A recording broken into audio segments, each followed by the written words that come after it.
hemos llegado todos a entender esa parte. Ahora el asunto está, ¿y qué pasa entonces con estos electrones que chocan con el blanco? ¿Cómo es la física asociada a esa interacción? Que nosotros ya la hemos de alguna manera también analizado, pero ahora la vamos a analizar desde el punto de vista de la formación de los rayos X. Entonces, acá coloco acá, ¿no? Los rayos X se generan por dos procesos. Por dos procesos. Porque hay que entender que estos electrones tienen la energía suficiente para interactuar con los electrones de los átomos de blanco, o tienen la energía también suficiente para interactuar con los núcleos de los átomos de blanco. Y hay esas dos posibilidades, ¿correcto? O con los electrones periféricos o con los núcleos, ¿correcto? Hay esas dos posibilidades. Vamos a hablar de la parte llamada discreta, del espectro discreto, o también llamado característico de los rayos X. Esta parte del espectro se generan, es evidente, ¿no? Al colisionar los electrones que provienen del filamento y han sido acelerados por la diferencia potencial del tubo, a gran velocidad, gran energía cinética, ¿no? Interacciones contra electrones de cada una de las capas, ¿no?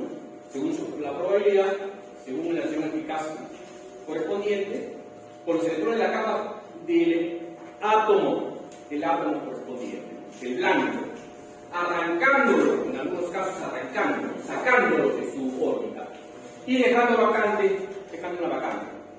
Esa vacante luego va a ser cubierta por un electrón de otro nivel, un nivel superior, supuestamente. Ese electrón de un nivel superior salta a ocupar esa vacante y al saltar emite, ¿no?, su exceso de energía como rayos X. Eso es todo. ¿Y por qué el aspecto discreto de esta porción de los rayos X? Porque aquí hay valores concretos. Vamos a suponer que un electrón, este es el electrón que viene del filamento, acelerado por la diferencia potencial, llegó, interactuó con un átomo del blanco, extrajo un electrón. Vamos a suponer que ha extraído un electrón de la capa K, lo ha arrancado, y entonces acá queda una vacante. Si acá queda una vacante, una probabilidad de que un electrón de la capa L ocupe esa vacante, y al ocupar esa vacante emita la radiación electromagnética, el nivel de rayos X. Entonces, ¿cuál es este valor de esta energía de estos rayos X? Será la diferencia entre la energía de enlace que tiene este electrón en esta capa, ¿no?, ¿correcto?, menos la energía que va a tener el electrón en esta otra capa, ¿correcto?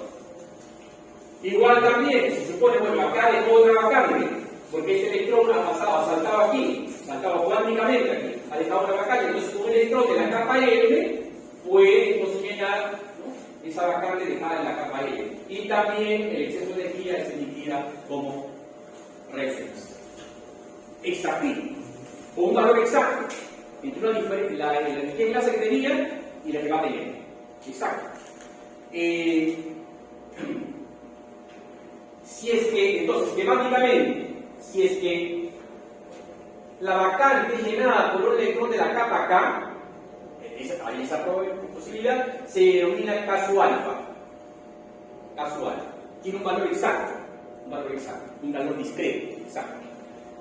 Si la vacante es llenada, que también existe esa probabilidad, con un electrón de la capa M, ¿no?, la capa M, o sea, un electrón de la capa M llena la vacante dejada en la capa K, se denota por K sub beta. ¿Correcto? K sub alfa, K sub beta, se habla K sub alfa, K sub beta, K sub gamma. Y si esto sucede con una vacante en la capa L, será L sub alfa, L sub beta, etc. Y son valores exactos, por eso se llaman valores discretos. Esa es la procedencia de la energía de los rayos X, de la parte discreta de esta radiación. Y acá está, aquí está el balance. No sé si denotaron o si no se lo vuelvo a pasar ustedes comprueben efectivamente cuál es la diferencia de energías entre este valor, la energía de enlace de un electrón en la capa L, a una energía de enlace en la capa K. ¿Cuánto es esa diferencia? ¿Anotaron el gráfico? Aquí están los valores. Para la capa K se significa 69,53. Anoten por favor ese valor, 69,53. Y para L es 12,10. Y veamos un electrón de la capa L, perdón, un electrón de la capa, una vacante de la capa K es llenada por un electrón de la capa L. ¿Cuál es mayor, 69,53 o 12,10? ¿Cuál es mayor? ¿Cuál es mayor? ¿Perdón? No, no olviden que la energía de enlace es negativa. Eso lo hicimos de la primera clase. Que acá sería, ya usted no dice, pero se supone que es menos 69, este es menos 12. Entonces la pregunta es, ¿cuál es mayor? Menos 12. Por esa razón yo puedo decir que hay un exceso de energía acá con respecto a menos 69. ¿No es cierto? Entonces, ¿cuál sería la diferencia? Sería menos 12,10 menos 0,69. ¿Cuánto es eso? 57. Pues vamos a ver. 57,4. ¿Vale? Es aquí. El modelo de Bohr responde. Por eso lo estamos utilizando. No hay un modelo cuántico. Recuerden, el modelo de Bohr responde. Y entonces hagan ese ejercicio ustedes, luego por su cuenta, en cada una de estas posibilidades. ¿Alguien me dice cómo sale el 9,3?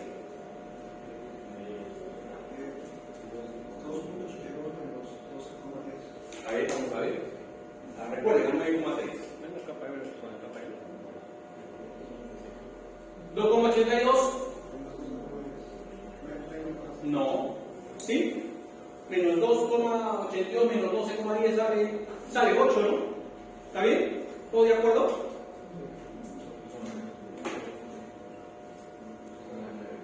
¿Sí? ¿Estamos bien?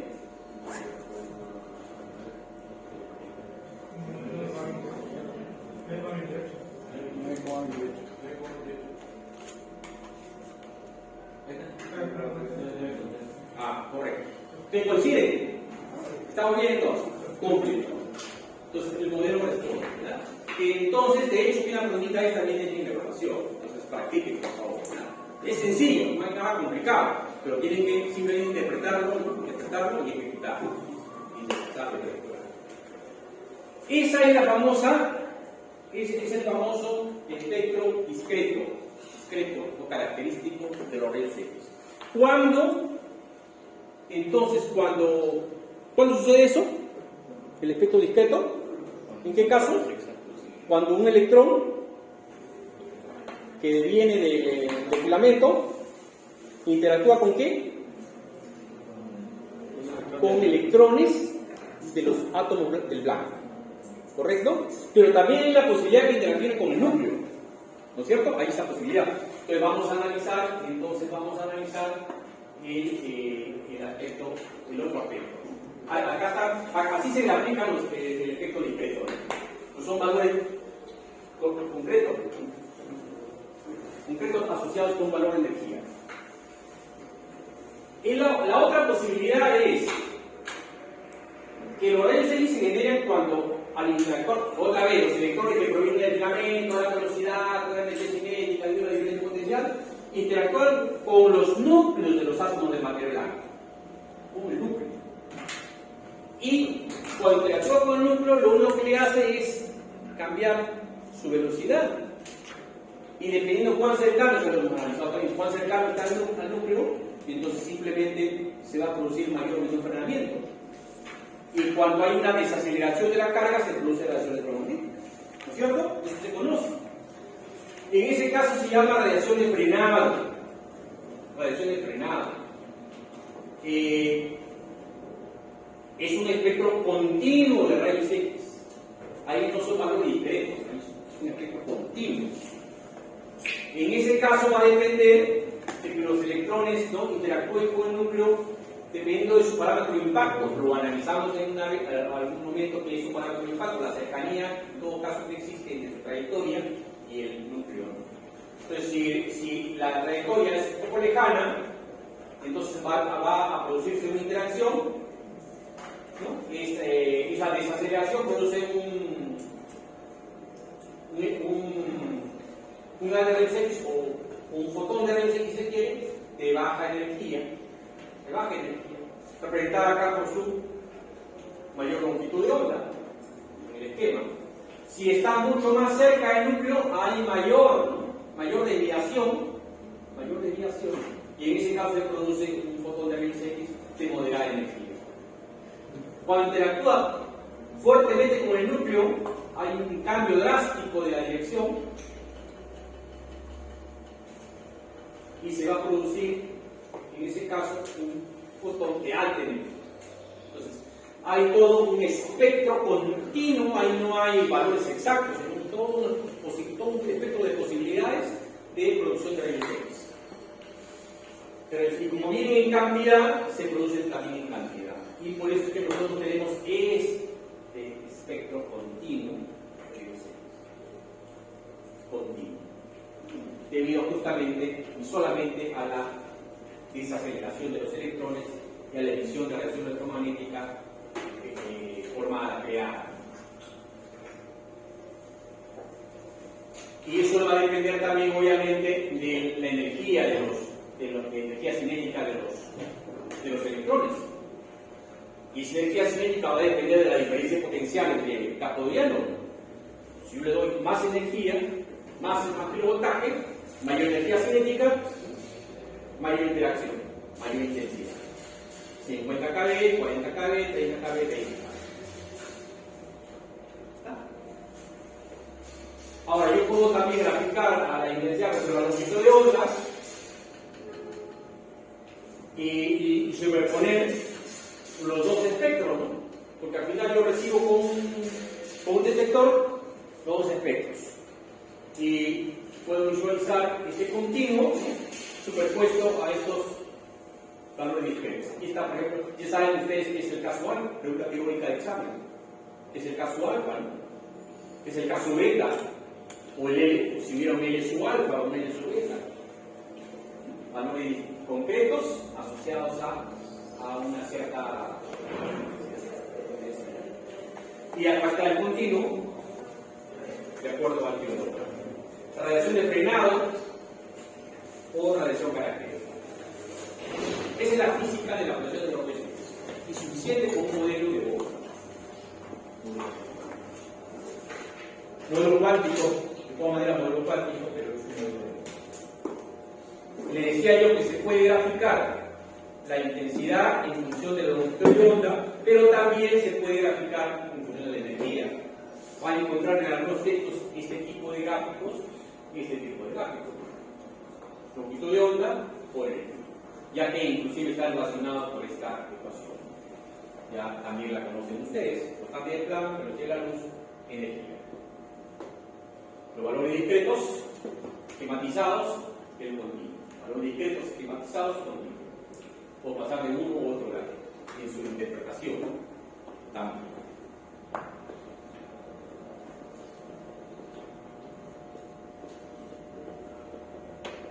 No olvidar que en la generación de rayos X de un equipo convencional siempre van a existir tres tipos de radiación.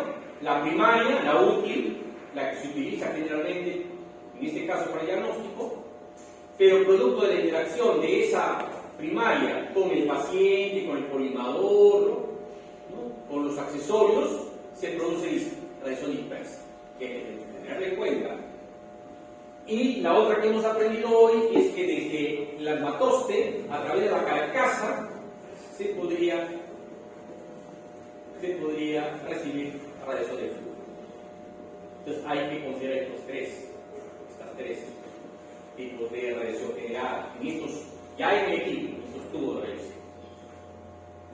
Y hay que cuidarlos básicamente de estas dos. Por eso es que los técnicos o los médicos se cubren a través de biombos o paredes, a veces simplemente vidrio tratado, paritina generalmente, otro material que de alguna forma evita la radiación dispersa, que le llegue la radiación dispersa, o la radiación de fuga, aunque esta tiene que ser controlada según la normativa, pero de todas maneras debemos cuidarnos ante esa posibilidad. Lo que acabamos de mencionar, la directa primaria útil, la dispersa, también debido a como el paciente mismo se produce radiación dispersa, colimador, y la radiación de fuga, ya hemos analizado la normativa, declarado la normativa que se debe.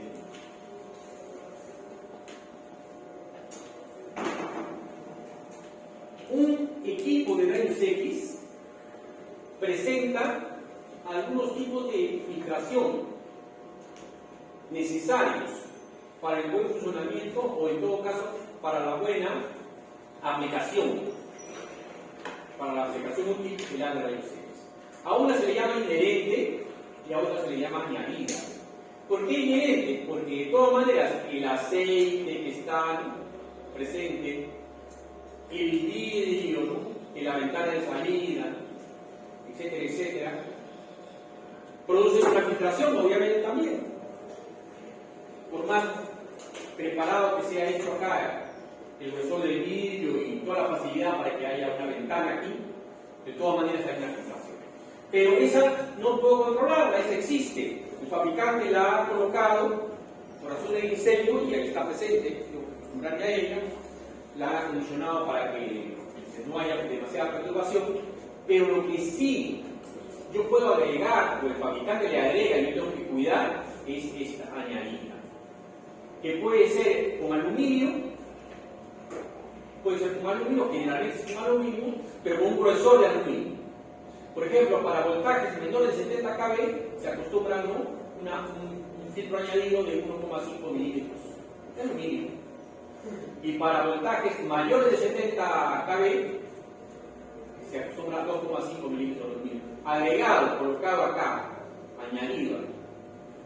Y yo también creo que es una anécdota de que en algún momento yo, como practicante, hace muchos años, en el PEN, nos llevaron de comisión para que aprendamos parte de la práctica a algunos centros o clínicas.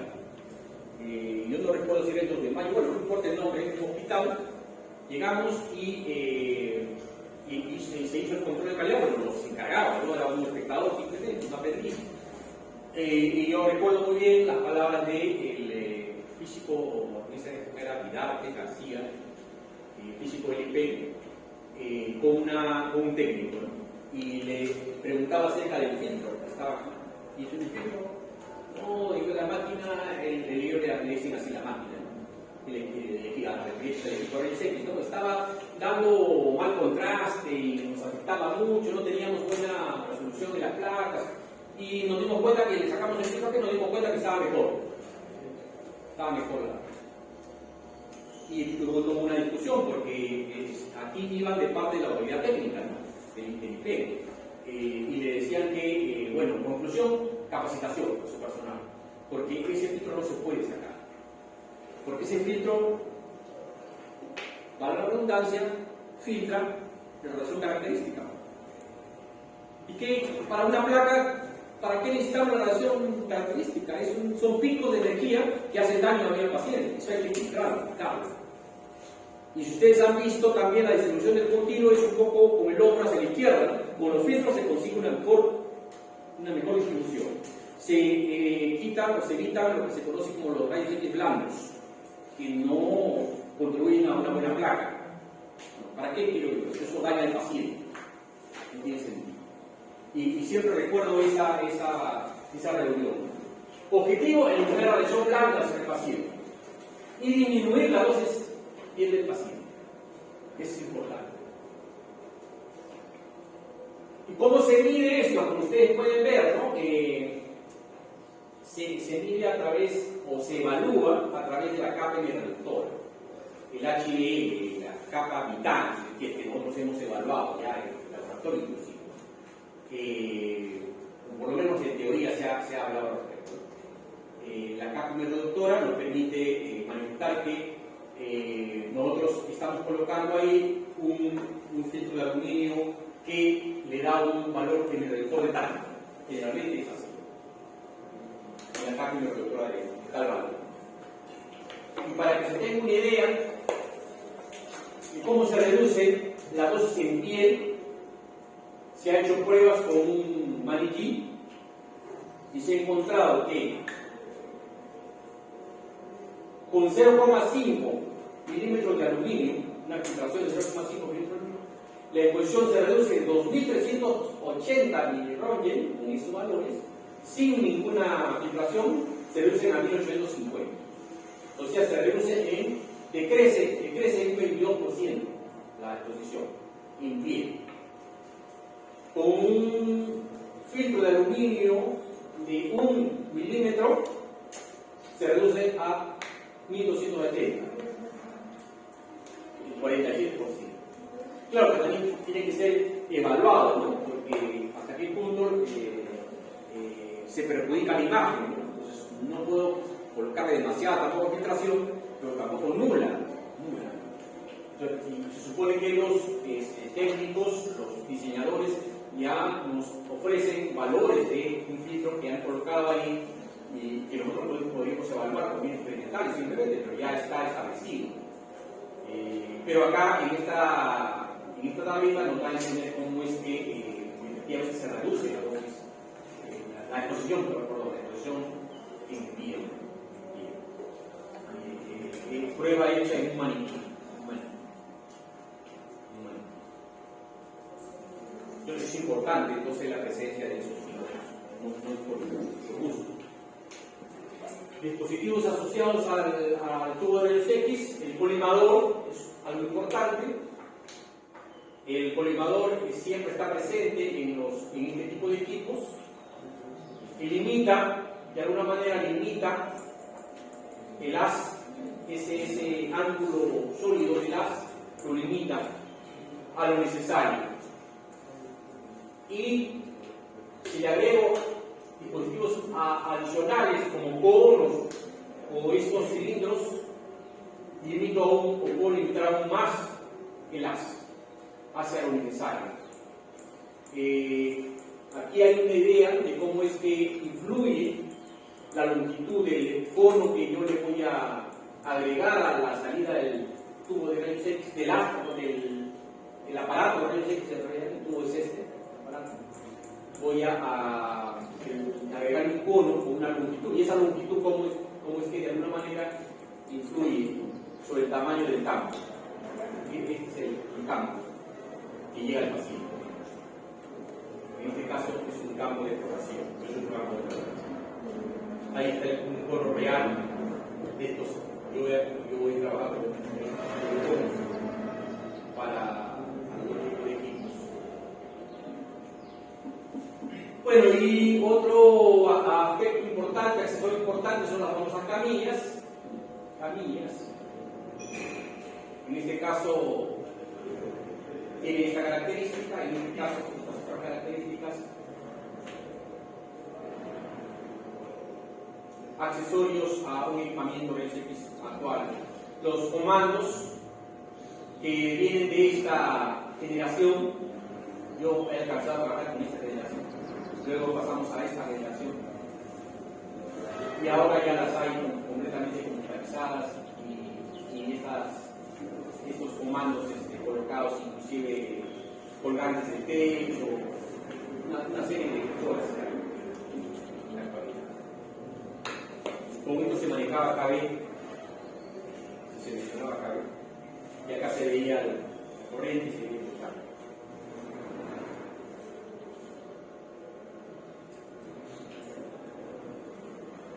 Ahora todo es computarizado, como les decía, muchas veces en tiempo real. La fluoroscopía se puede apreciar en tiempo real lo que acontece dentro del paciente.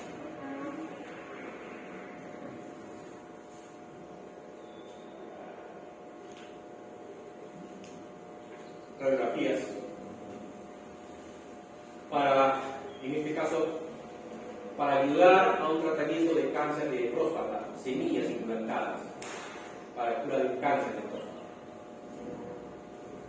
Para el caso de varones, para el caso de mujeres, un aplicativo colocado con fuentes reactivas en estas posiciones, probablemente 1, 2, 3, y aquí 1, 2, para cáncer de senos. Acá no sé si se puede observar, también se puede, con fluoroscopía, observar cómo es que se coloca una fuente reactiva a través de un aplicador hacia de repente la altura hacia una porción del esófago. No creo que se vea exactamente. Y otras imágenes hechas. Cómo es que estos equipos de rayos X ayudan están por eso muy asociados a las aplicaciones médicas. En este caso es de la quimioterapia. Todos estos casos.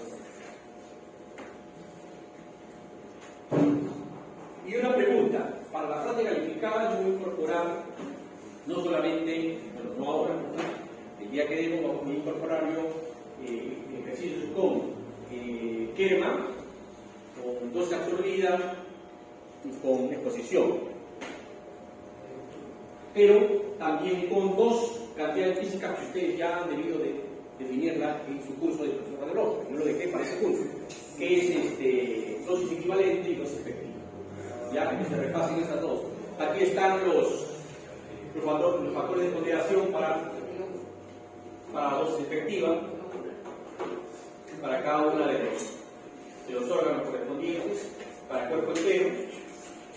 Lo he colocado para recordarles nada más que tienen que tener esa información, y esto es para la dosis equivalente, dependiendo de su factor de ponderación que deviene de tipo de radiación. Fotones será 1, neutrones será 5, neutrones que 10 será 5, partículas alfa es 20, factor de ponderación. Un factor de ponderación más la dosis absorbida da la dosis equivalente. Si la dosis equivalente más el factor de ponderación da la dosis efectiva. Eso, por si acaso, va a entrar en la práctica calificada. ¿Alguna pregunta con respecto a este tema? Repito, un tema de rayos X es realizado básicamente en un semestre de una maestría. Un semestre de una maestría de física médica. Entonces, en una clase he tratado de darles lo básico, una sola sesión, lo básico. La parte técnica y lo básico, y la parte física y lo básico. Y espero que ustedes lo puedan en algún momento desarrollar en otro curso, profundizar. Hasta aquí la sesión de hoy día con respecto a los equipos de rayos X. No hay preguntas. El otro tema era, y eso les consulto a ustedes, si quieren hacerlo ahora o lo dejamos, depende de ustedes, es el de los equipos asociados con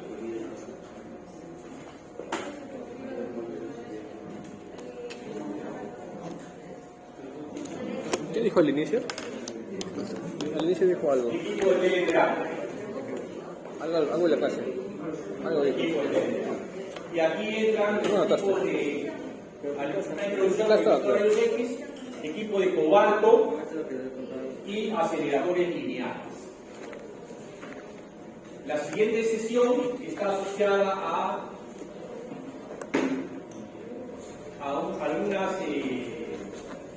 algunos parámetros que se deben definir para entender lo que es la aplicación con la teleterapia. Bueno, díganme ustedes, nos quedamos hasta acá, la práctica la suspendemos y la tomamos en otra fecha. Y eso quedó en una ficha que no es parte de la clase, para no perderla, o ahora avanzamos y recuperamos la clase completa, la siguiente semana. Porque la intención es, la ventaja entre comillas, es también que no necesitemos alargarnos y pasar hasta enero, perdiendo las vacaciones. Le corresponde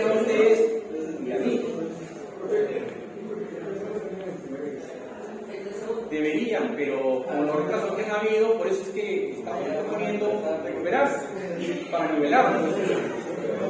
El problema con el gremio docente no ha terminado. Están ahorita en tratativas con el Congreso, han tenido una reunión ayer, simplemente hay tratativa, mesa de diálogo, lo normal entre los sindicatos y el Poder Ejecutivo, el Congreso, el Ministerio de Economía, que está de por medio.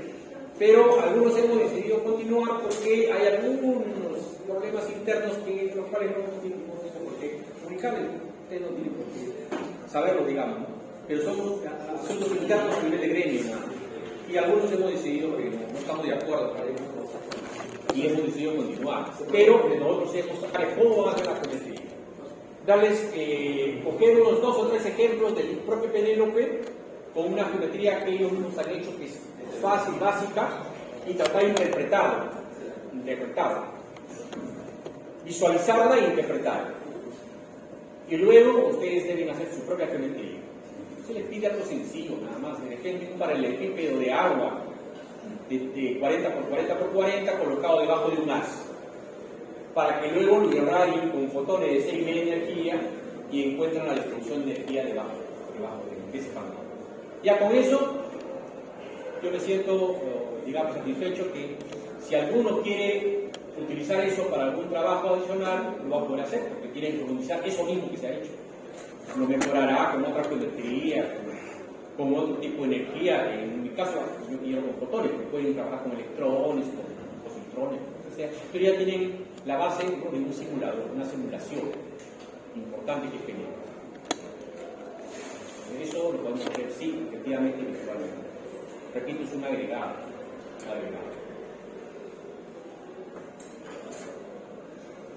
Y bueno, yo asumo que ustedes, su respuesta es sí. Su respuesta es sí, estoy asumiendo.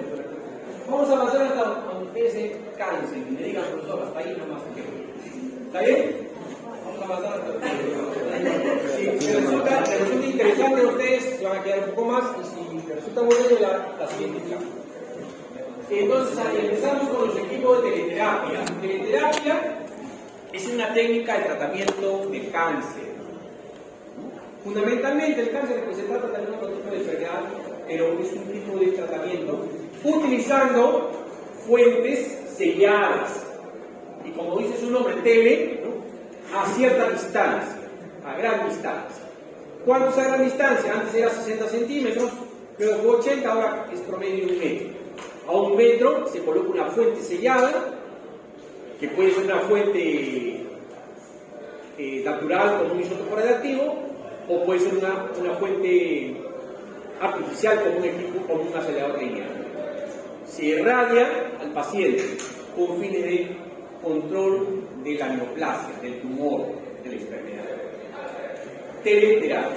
Braquiterapia, por el contrario, es lo mismo, de tratamiento con fuentes selladas, pero a corta distancia. Braquio es corto, a corta distancia. Entonces puede ser tan corta distancia que puede ser producida la fuente reactiva de repente en el paciente, insertada en el paciente. Se hace un inserto, o bien también se aprovechan cavidades naturales, ¿no? Esófago, recto, vagina, o una cirugía, y ahí se coloca la fuente reactiva. A corta distancia, braquiterapia, teleterapia a larga distancia. Entonces, la teleterapia la hemos definido acá como tratamiento de enfermedades en general neoplásicas, fuentes reactivas a larga distancia, y hemos considerado básicamente 3 tipos de equipos. Esto solamente como una introducción nada más. Ya hemos hablado de un equipo de RCX, pero acá una introducción para ver el equipamiento, las características. Esto sí, cobaltoterapia, un equipo que tiene una fuente de cobalto, o un isótopo cobalto 60 incorporado en su cabezal, y este es un tipo de acelerador de electrones que es obligado a chocar contra un blanco también, parecido a un equipo RCX, pero que produce fotones por transmisión. Vamos a analizarlo, y constituye lo que se conoce como un acelerador lineal. Son parte de los 3 equipos fundamentales de teleterapia. Esto ya casi está en desuso. Esto también. Esto es lo que está en la actualidad. ¿no? En los grandes centros hospitalarios. En algunos lugares todavía existe provincia, generalmente equipo de cobalto, algunos equipos de fotovoltaica, pero se tiende a, por las ventajas que tiene, a usar aceleradores lineales, por las ventajas que tiene. Los equipos de rayos X que son de kilovoltios hacia más, generalmente son llamados equipos de rayos X para terapia o para radioterapia. Estos son algunos.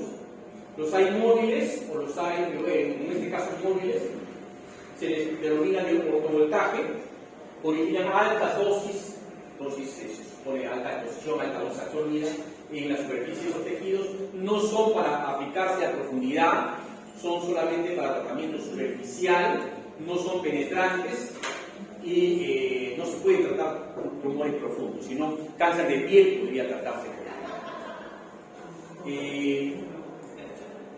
Las características,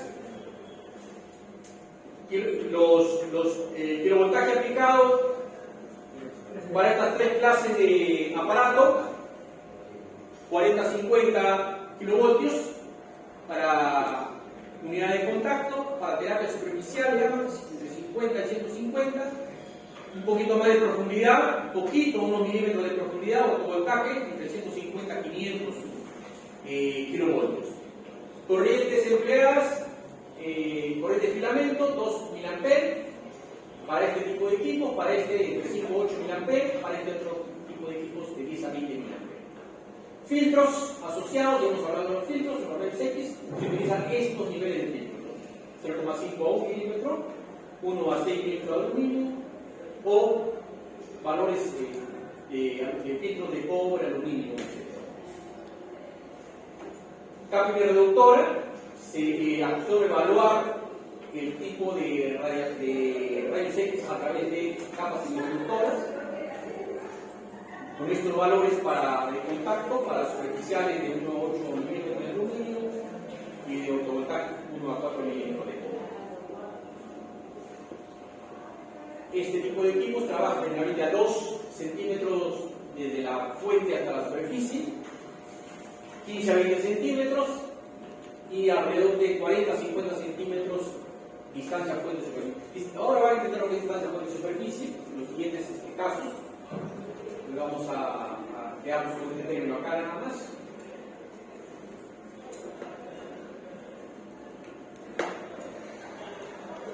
Desde esa experiencia de los equipos de rayos X, y yo le digo que están generalmente en desuso, han cambiado a este tipo de equipamiento. Se empezó con estos, acá en neoclásica se le llamaba el dorado, que era básicamente un cabezal que podía ser desplazado a través de este armatoste en sentido horizontal, a pesar que esto también podía rotar 360 grados para tratar a 90 grados a un paciente, ¿no? Se bajaba hasta la altura de la camilla, se colocaba al paciente en la camilla y se rotaba esta parte de la cabezal hasta 90 grados.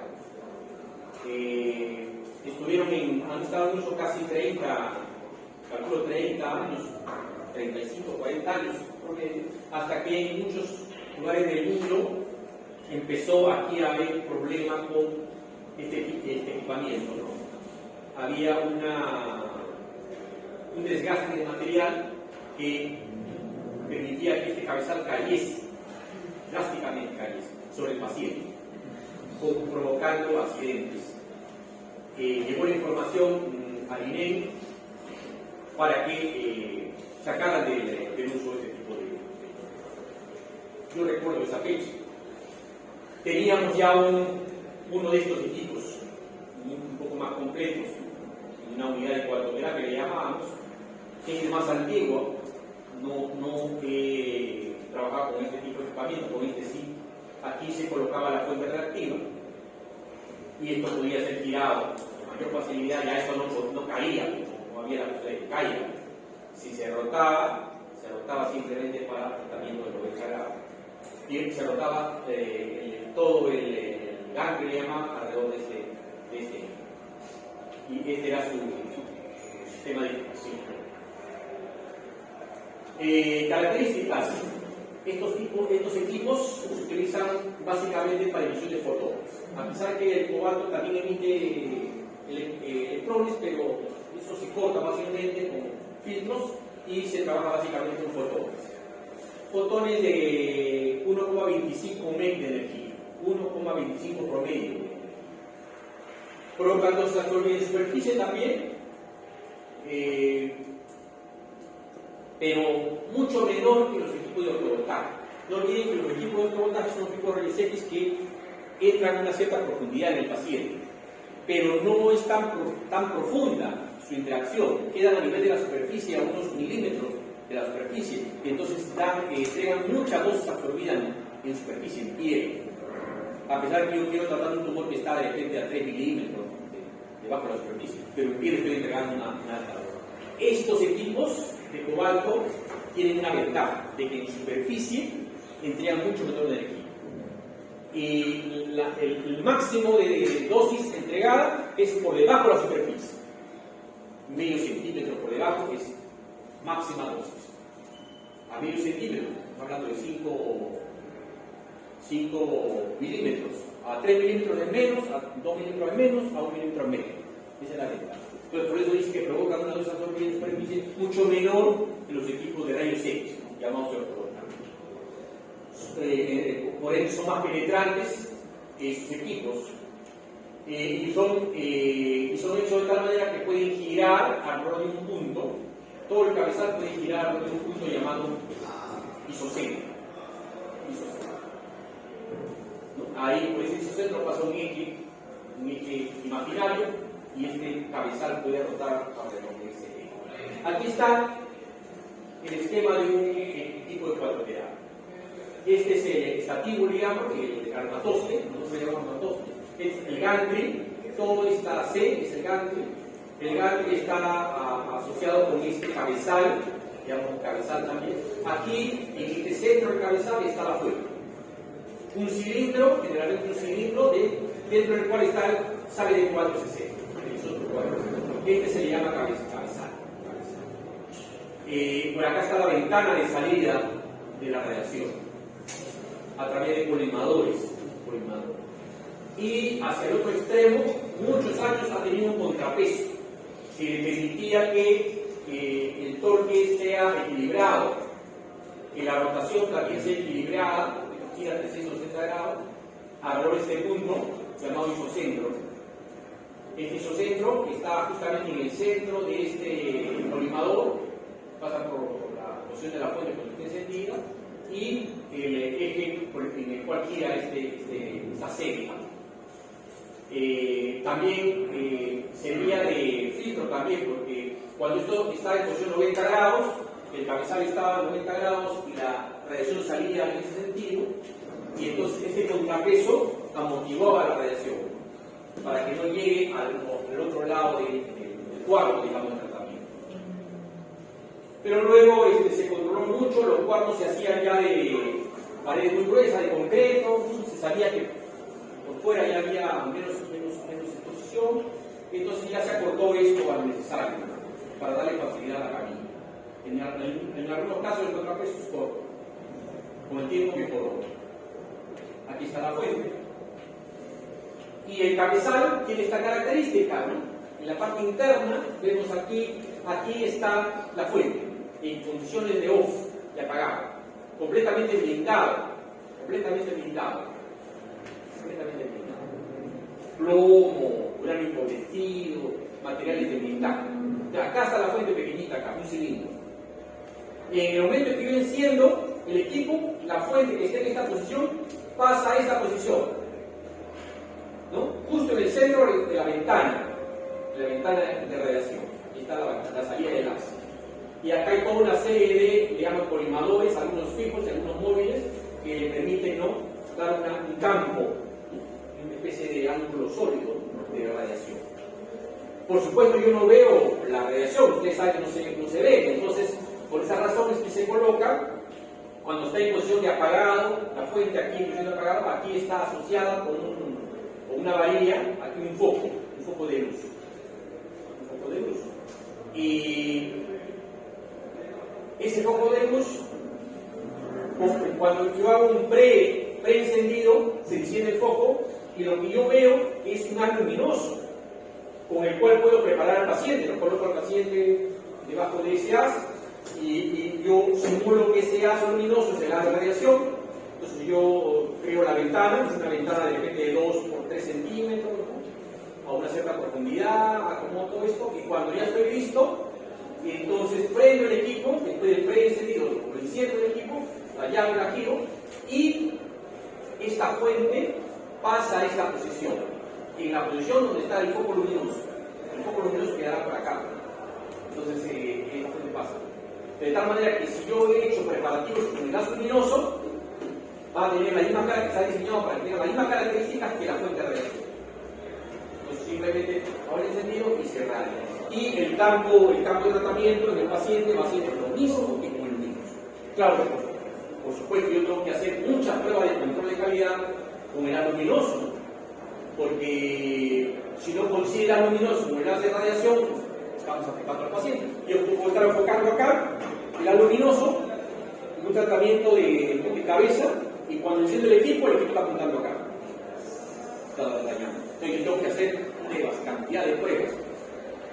Pruebas para poder saber que la ventana de radiación coincide también como la ventana del haz luminoso. O sea, aquí se ve también acá todo el blindaje, aquí la fuente, para que pase luego a esta posición. Entonces, acá hay una varilla y hay un exceso que sobresale acá el equipo, porque en algún momento si se traba todo, ya, ¿cuánto tiempo hay que darle? 3 minutos. Pasan los 3 minutos y la fuente sigue ahí. Y entonces hay que sacar al paciente y ya están preparados, los técnicos están preparados para que golpeen esta varilla, la golpean y la hacen entrar manualmente a esa posición, por lo menos blindaje, llaman al físico inmediatamente y para que haga la supervisión y luego mandan al mantenimiento, ¿no? Para que los ingenieros vengan a hacer la corrección, porque se puede probar la fuente. Se hacen pruebas diarios, semanales, mensuales, etc. Este es el famoso cabezal de los equipos de 460. Y aquí está la famosa fuente. Esta es la fuente. Un cilindro pequeño. Aquí están dentro las áreas de 460. No tienen, en promedio tienen 1,5 a 2, dependiendo del fabricante, centímetros de diámetro.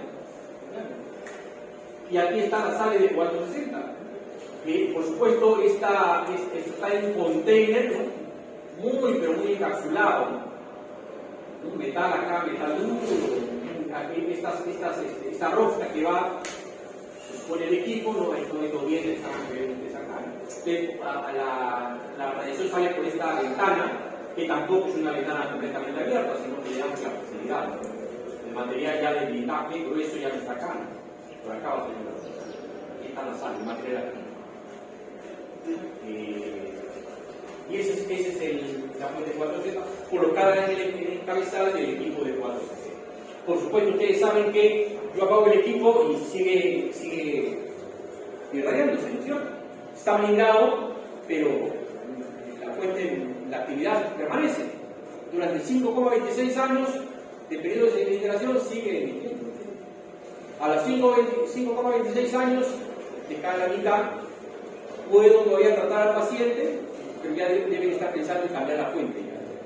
A los 10 años promedio ya esa fuente, ¿no? Porque si antes a un paciente lo trataba en 5 minutos, ahora voy a necesitar 15, de repente de 20. ¿Y por qué? Se supone que hay tanta cantidad de pacientes que ya no da cantidad de pacientes, uno detrás de otro, entonces necesitan renovar la fuente, y eso no lo hace cualquiera. Generalmente son empresas brasileñas las que traen acá, y ellos vienen expertos a hacer el cambio, porque son actividades altas, actividades de la fuente alta.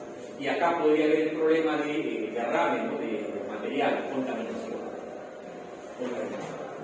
Ustedes busquen en literatura accidentes de esta clase.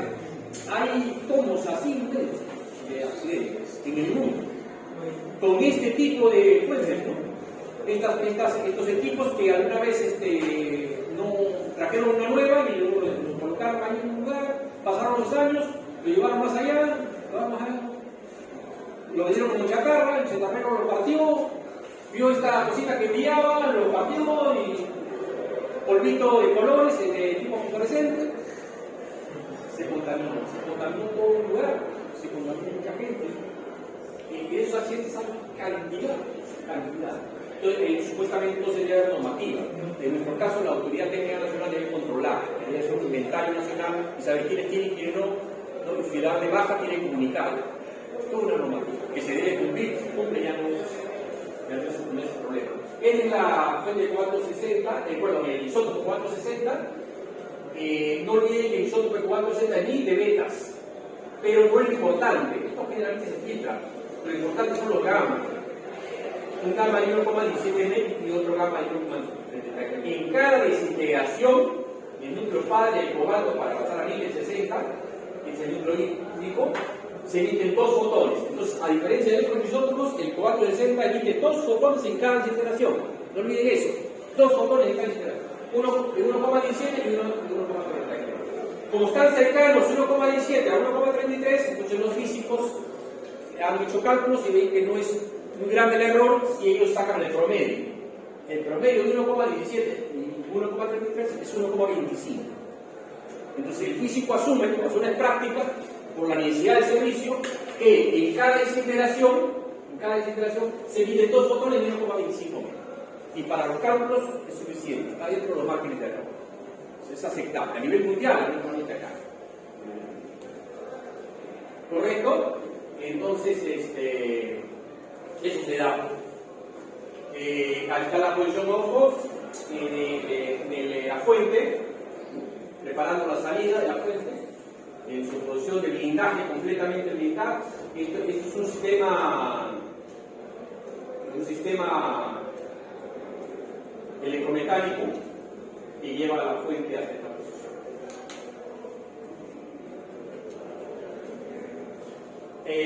Antiguamente había otros sistemas, yo no he conocido, pero la literatura me dice que había otros sistemas en los cuales la fuente se colocaba en una posición de blindaje, completamente blindada, y lo que hacía era rotar. Rotabas y luego esta posición en posición de encendido, esta fuente quedaba aquí en la ventana de acá no puede nada. No lo he conocido, pero la literatura dice que también tiene este tipo de fuentes. Simplemente la coloqué ahí como referencia. Ahora, agregado a la ventana hay una serie de colimadores, todos estos son fijos y algunos son móviles y permiten que yo, con una perilla, yo trabajo con perilla y el cobalto de centro con perilla, puedan ustedes, tanto en X como en Y, puedan abrirse los colimadores. De 5 centímetros hasta 35 centímetros. Pueden abrir, tanto en X como en Y. Entonces yo puedo tener una ventana grande o puedo ajustarlo a una ventana pequeña, 4 por 4. Colimadores fijos, colimadores móviles.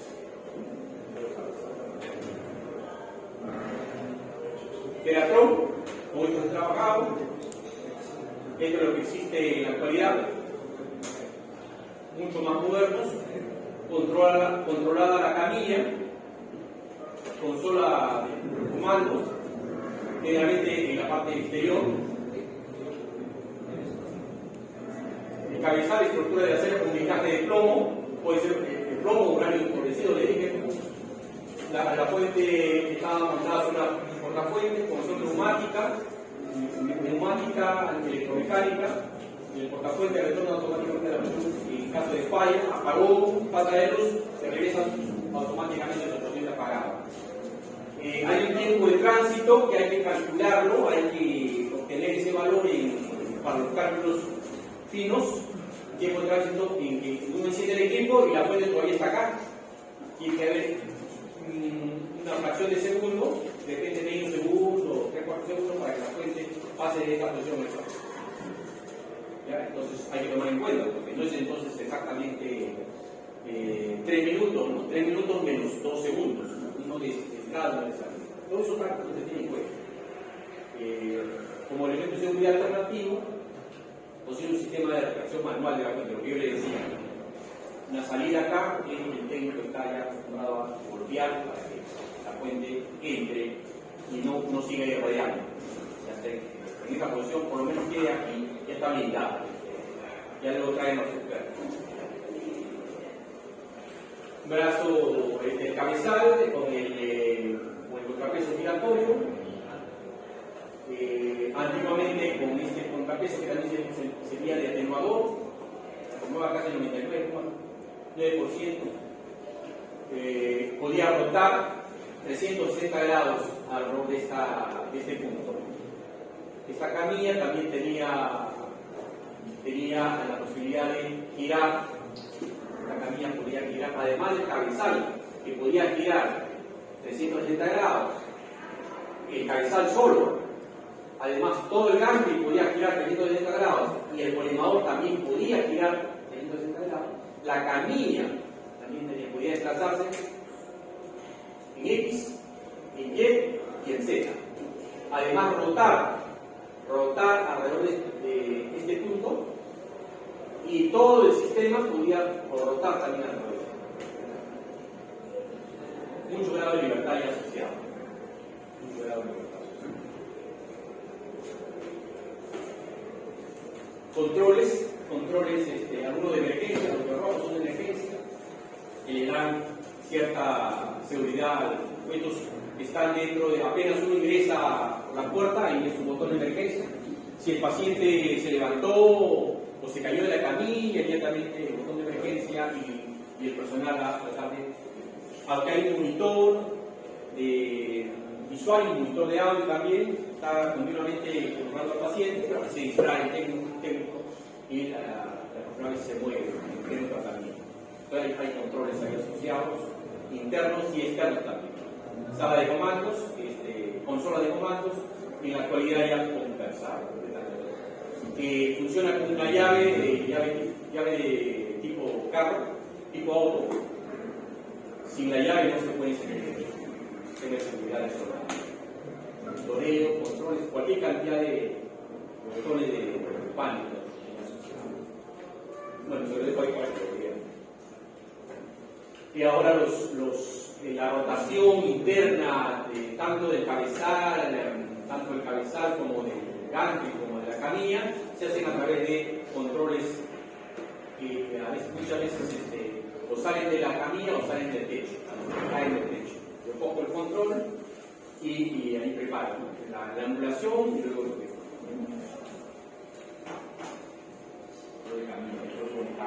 también el movimiento horizontal vertical también se puede controlar en la propia camilla o también en el control total. Hay mucha tecnología. Y luego vienen los aceleradores lineales. Los aceleradores lineales son otra cosa. Acelerador lineal de uso clínico. Aquí están. Ustedes pueden observar, ya su tinta nada más ya dice otra cosa. Aunque permanece el gantry, el cabezal, pero en este caso se trata de, no es una fuente, no es un isótopo reactivo, está emitiendo continuamente, así está apagado, está emitiendo radiación. Se les aconseja a veces a las enfermeras, a las técnicas, está el cabezal, está el paciente y están en esta posición, cercana a la cabezal. Yo les coloco el monitor y le digo, mira, ¿cuándo puedo estar ahí? Y de pronto ven y se asusta. Pero es que tu técnica no debe ser cercana al cabezal, si puedes trabajarlo aquí, en esta posición, alejada del cabezal. Por lo menos ya ahí tienes asegurado un poquito menos de eso. Porque como la fuente está activa, está blindada, pero un fotón saldrá, pues. Sale un fotón a través del cabezal. En este caso es una salud final. Yo cuando enciendo el equipo, recién se inicia la radiación. Apago el equipo, no hay radiación. Ventaja número 1. El acelerador lineal es un tipo de acelerador de electrones. En ese sentido es igual que los rayos X, que el equipo de rayos X, que le proporciona a estos electrones incrementos de energía cuando pasan a través de la secuencia de campos eléctricos alternos. Esa es la diferencia. Estos electrones son utilizados directamente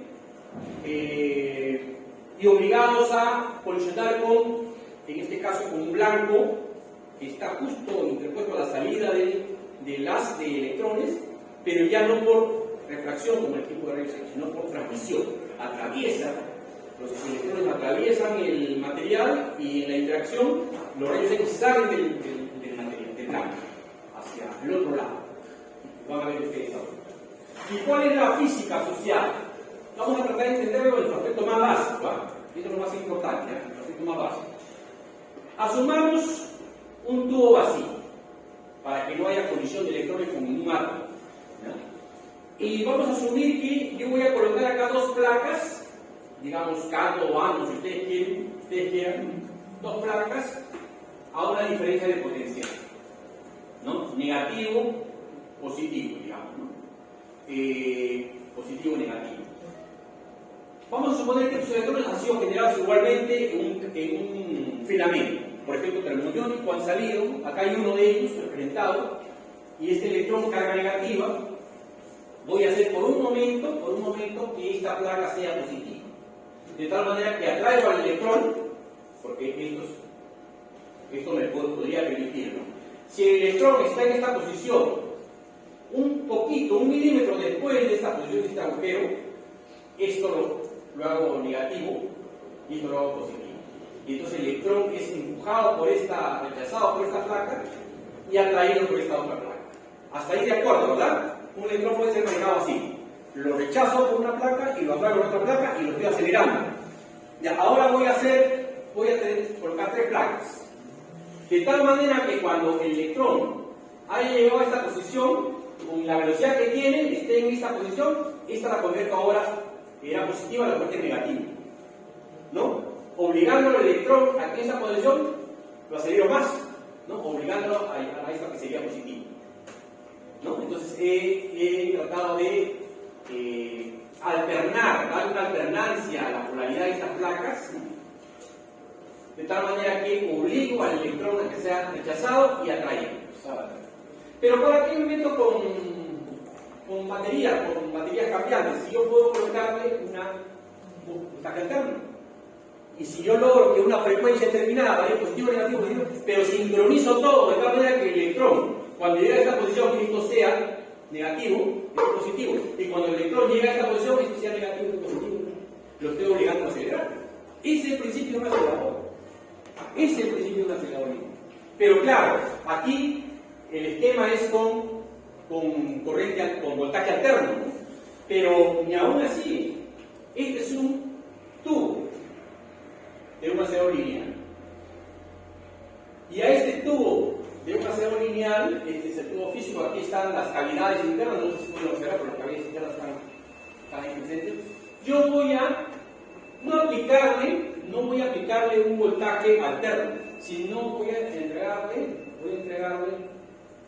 un pulso de microondas. Microondas que de alguna manera, obliguen a que en estas cavidades se cree de alguna forma voltaje alterno. Y aquí voy a conseguir si efectivamente un filamento que por efecto termodiónico emite electrones, le doy una cierta facilidad, lo vuelvo a pasar y se supone que con la velocidad inicial yo debo conseguir sincronizar todo de tal manera que logre acelerar a los electrones a través de esta microonda, hasta obligado a llegar hasta esta posición. Por supuesto, tengo que tener en cuenta acá el sistema de enfriamiento y tener el vacío aquí asociado. Se dice que las microondas deben ser de tal manera, sincronizadas de tal manera que lleven a los electrones como si fueran una ola y un tablista. Los lleva a los electrones, los acelera desde una posición hasta otra posición, sincronizados, obviamente sincronizados y con una velocidad prefijada obviamente por el fabricante. Aquí está el filamento, sigue habiendo el filamento con una copa de enfoque, y aquí está la facilidad. Por supuesto, esto es muy estrecho, esto es el orden de los 3 milímetros para que sea muy estrecho de electrones acelerados por esta vía de microondas. Esa es la porción, se le conoce como la porción de inyección de electrones. Ya, y algo más ahí adicional, aspectos técnicos ahí asociados. También habrá una corriente de filamento, ¿no?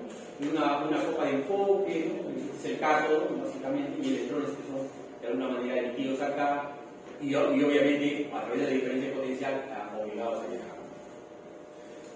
Este es el generador de microondas, magnetrón, digamos. Magnetrón. Que aquí hay una imagen de un equipo desarmado, acá está el magnetrón. Por lo menos esta característica, no conocemos internamente sus bobinas, acá no se puede ver, pero ahí está magnetrón. O también se puede entregar también microondas no con magnetrones, sino con este otro tipo de equipo. Listo. Sistema de frecuencia. También. Las imágenes de este tipo ahí deterioradas. Una vez conseguido que como esas microondas, radiofrecuencias emitidas en el sistema que obligan a viajar a los electrones a altas energías cinéticas, se le da una salida. Antiguamente, estos electrones eran direccionados a través de bobinas. Ya saben que electrón carga negativa, bobina de campo magnético que direcciona básicamente al láser. Antiguamente estas son de 90 grados de direccionamiento, pero en la práctica más de 90 grados, ¿no? Es 270 grados. Acá hay un conjunto de bobinas. ¿Y para qué necesito yo más camino? ¿Por qué no camino corto? Porque en este direccionamiento de 270 grados yo tengo la ventaja de que puedo filtrar. Si aquí hay electrones con otra energía que no me conviene, estas van a chocar contra el encaje aquí y solamente van a sobrevivir aquellas que yo necesito, constituyendo un estrecho filtrado de electrones. Vamos a ver por esta facilidad. Aquí está esquemáticamente los electrones seleccionados acá, y aquí en este punto yo le coloco el blanco. Y los electrones que interactúan con el blanco, igualito en el caso de los rayos X, producen rayos X, que los equipos de rayos X producen rayos X, ¿no? Aquí, por supuesto, emitirán un haz de repente un poco inhomogéneo, pero yo luego le coloco un filtro aplanador y vuelvo ese haz completamente homogéneo y completamente distribuido. Pasa por coordinadores, etc. Pero yo podría necesitar rayos X, efectivamente, rayos X de la salud lineal para tratamiento, para cierto tipo de tratamiento. Pero también podría necesitar electrones nada más. Entonces yo aquí a la salida le saco esta opción, lo desplazo y simplemente obtengo los electrones sin que produzcan rayos X y solamente le coloco un filtro aplanador nada más para que haya una distribución, un haz de electrones. Y eso lo puedo utilizar para terapia superficial, 2 milímetros, 3 milímetros. Ya con el tipo de rayos X, para que yo lo voltaje. O sea, lo tengo como emisor de electrones y lo tengo como emisor de electrones. Aquí hay una esquemita que nos dice, efectivamente, ahí está el pulso de las frecuencias, ahí está el direccionamiento, ahí están los filtros, los aplanadores y los cama de alimentación de control, los coordinadores a la salida ya del cabezal, como en el tipo de cuadroterapia. Ahí están los electrones que salen, interactúan con este blanco y se emiten los rayos. Ahí se desmanta todo el proceso físico asociado. ¿Ya? Y entonces, ya es lo que tenemos. Este haz tiene una importancia adicional, relativa. El hecho de que su máxima dosis, la máxima dosis de emisión de este haz, no es en superficie. Depende de la energía del haz. La próxima clase vamos a hablar un poco sobre algunas características, parámetros definidos en teleterapia. Entonces vamos a encontrar que la dosis máxima no está en superficie, está por debajo de la superficie. ¿A qué distancia? Depende de la energía. Si es un acelerador de 6 MeV, la máxima dosis está a 1,5 centímetros de profundidad. Y otra cosa más, ya no lo ataco por un solo lado. Si yo quiero tratar un tumor que esté en el centro de mi tórax, esquemáticamente, en el centro de mi tórax, ¿por qué lo voy a irradiar así nada? Lo irradio hacia aquí, lo irradio por acá, lo irradio por acá y lo irradio por acá. Entonces, de tal manera que en esta parte de la superficie hay menos dosis que en el centro. El centro está atacado por todos lados. Y puedo darle, en el peor de los casos, inclusive 360 grados, girando. Pero el problema es que puedo atacar otros órganos, entonces tengo que cuidar eso. Entonces, médula, por ejemplo, es complicado, corazón es complicado, vejiga es complicado. Entonces, tengo que preparar planificar un conjunto de ácidos convenientes. Pero ya desde ya tengo la idea de que yo puedo centrar el conjunto de ácidos que voy a aplicar en un punto, que es donde está el tumor. Apunto al tumor y ahí lo rodeo el tumor. Ese tumor recibe el 100%, por lo menos, y lo demás, lo exterior, recibe menos. ¿Cierto? Esa es la diferencia. Ya, entonces, este es el ácido. Aquí está para el caso de 9 electrones, sin blanco, simplemente un filtro ahí nada más asociado, un filtro asociado, y luego el haz de electrones. Colimadores fijos, colimadores móviles, salida de. Y en el caso de del modo rayos X, entonces acá necesitamos hacer un blanco, no sería blanco rayos X. Facilidad de la salida de la ventana del sistema, el blanco y un filtro planador. Siempre un filtro planador. Y estos son generalmente cámaras de ionización. Este es un detector gaseoso, como hemos visto en el caso de Müller, pero con un voltaje del nivel de cámara de ionización. Había cámara de ionización, contadores proporcionales y Geiger Müller. Un voltaje adecuado solamente para que haya ciertas, un pulso nada más. Aquí se colocan siempre. Ventanas de radiación. Y estos son accesorios adicionales. Ese es un acelerador de radiación. El aspecto básico de un acelerador de radiación. Por supuesto, aquí está la estructura, con todo ya el armatoste, el gantry, la camilla, todos sus accesorios, pero acá está básicamente un electrón, pulso de radiofrecuencias, cavidades asociadas. Acá probablemente el cátodo, y acá las bobinas que suelen el todo el cabezal asociado, y la ventana que salía con acá hay una facilidad para colocar una bandeja donde se colocan ahí, antiguamente se colocaron ahí uñas de plomo para que el haz sea modificado. Como sale una ventana de 4 por 8, ¿no? Luego aquí se colocaban los accesorios para igualmente. Ahora probablemente tenga otras aplicaciones, plomos, y de tal manera que el haz se modificaba, se le daba una estructura diferente. ¿Qué más? Igual que en el caso del 460, ahora es completamente computarizado. Comandos desde el techo, ahí está la cámara de ionización, preparada, camillas con los 5 grados de libertad, parte del armatoste, y quedarnos con esta idea, que hay 5 entes que debo considerar en mi equipo de teleterapia, sea para jugar, que sea para tecnología. La fuente, artificial o natural, o isótopo artificial, los colimadores, que dan la forma del haz en la salida, el haz mismo, el paciente y el tumor. ¿Cierto? Y entonces con estos colimadores yo puedo crear aquí un campo en la superficie del paciente, y ya un campo en la superficie del paciente, de 10 por 10, de 5 por 10, de 20 por 20. No olviden que yo puedo barrer de 4 centímetros hasta 35 centímetros, tanto en X como en Y. Y la distancia desde la fuente hasta la superficie del paciente es la que nosotros hablamos. Distancia fuente-superficie, DFS. De la fuente, etc. De tal manera que yo puedo tener dos técnicas asociadas. a la primera técnica, es la llamada distancia fuente-superficie, técnica distancia fuente-superficie.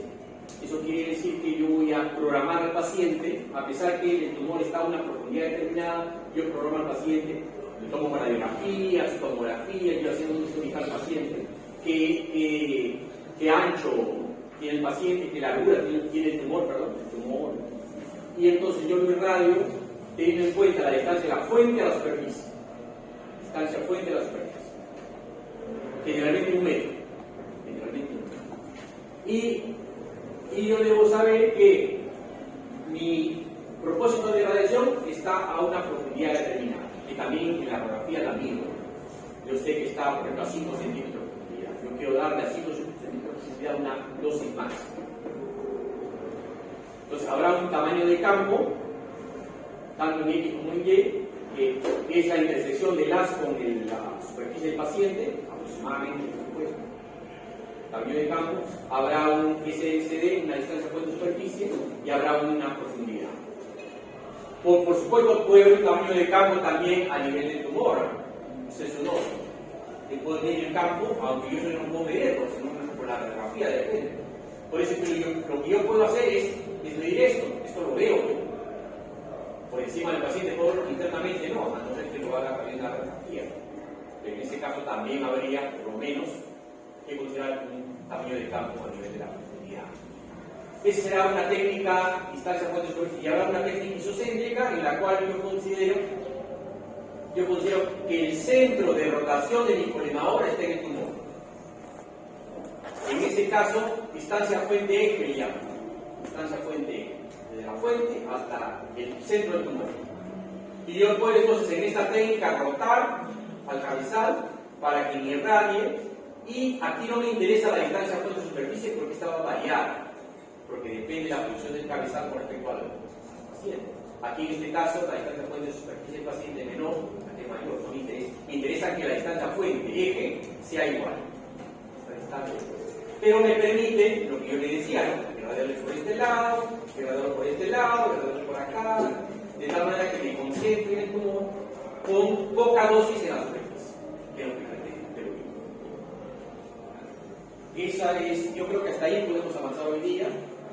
Y solamente para rematar, para terminar, decirles que hay todo un tema que se conoce como dosimetría. Hay físicos exclusivamente llamados dosimetristas. Son los encargados de calcular la dosis o la dosis o el tiempo. La dosis también, pero el tiempo de tratamiento que debe de estar encendido el equipo de teleterapia para entregar una dosis prescrita por el médico. El médico dice: yo quiero entregar el día 200 centígrados. Entonces acá ustedes colocan 200 centígrados. Y entonces el médico no sabe eso, le encarga al físico, al dosimetrista, y le dice: ya, tú tienes que darme cuánto tiempo tiene que estar encendible. El físico tiene que preparar todo, lo prepara de antemano, por supuesto, al inicio, depende de 2 o 3 meses, pero cuando se trata de aplicar al paciente, tiene que ser en 1 minuto, medio minuto, de repente, ¿no? Para dar la respuesta. Entonces, el físico lo que hace es prepararse para tener esto en tablas, en cualquier aplicativo, en un planificador de una computadora, lo que sea, este valor. Porque dividiendo la dosis prescrita por el médico por supuesto, la dosis prescrita por el médico para una distancia fuente-superficie, para un campo determinado y para una profundidad. Entonces el físico tiene que saber que en ese punto la tasa de dosis es esta. Digamos, ¿no? Por decirle 50 centígrados por minuto. Y si el médico quiere 200 entre 50 sería 4. Aquí el tiempo sería 4 minutos. Y aquí, pues, entonces esa planificación se le entrega al técnico, el tecnólogo médico, y el tecnólogo médico prepara al paciente en esas condiciones para ese SD, para ese campo, para esa profundidad, y le coloca, enciende la máquina por 4 minutos. Y se supone que entonces se le ha entregado 200 centígrados al paciente en ese momento. Esa es parte de la acción, tanto para la teleterapia como para cualquier otra técnica. Esa es la gran ecuación, la tremenda ecuación, tan complicada. Pero por supuesto en la actualidad esto lo hace el computador.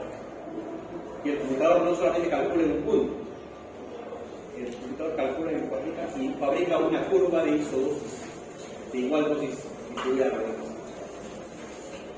Y hasta acá nos quedamos. Mucha información ya, hasta acá nos quedamos. Continuamos la siguiente sesión. Ya, no sé cómo hacerlo porque no puedo meterla, claro, pero no, mucho peso. ¿No? Y no tengo ni siquiera de mi drive.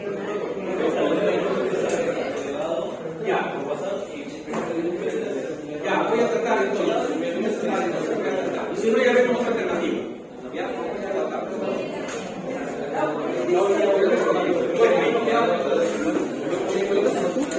Me da la asistencia, por favor. Gracias.